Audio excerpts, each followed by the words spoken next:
Good morning from हाम्रो बार्पा गाउँको थोयो डाँडादेखिबाट देखिने दृश्यहरू देखाउँछ है त गाउँहरू। पहिला सुरुमा त तपाईहरुको यहाँ हाम्रो घाम ठक्कै झुल्किरहेछ हैन, हाप चाहिँ। अनि बार्पा गाउँ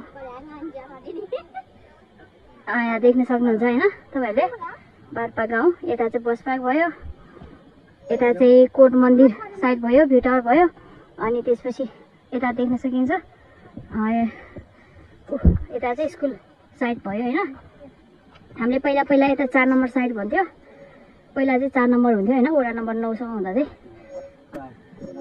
हिमाल चाहिँ टक्कै बादलले छेकेछ। अनि त्यसपछि यता चाहिँ हामी यो गोठतिर गएको ठाउँ हो हैन, यतातिर उतातिर पुगेको थियो हामी गोठ।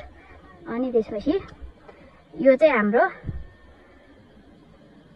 यहाँ चाहिँ खोला है त। यो चाहिँ कुन खोला भन्दाखेरि चाहिँ खोलाको नाम चाहिँ थाहा भएन, तर नि यता माथि चाहिँ नागे पोखरी साइडको डाँडा हो। अनि त्यहाँबाट आउने खोला चाहिँ यो हो हैन।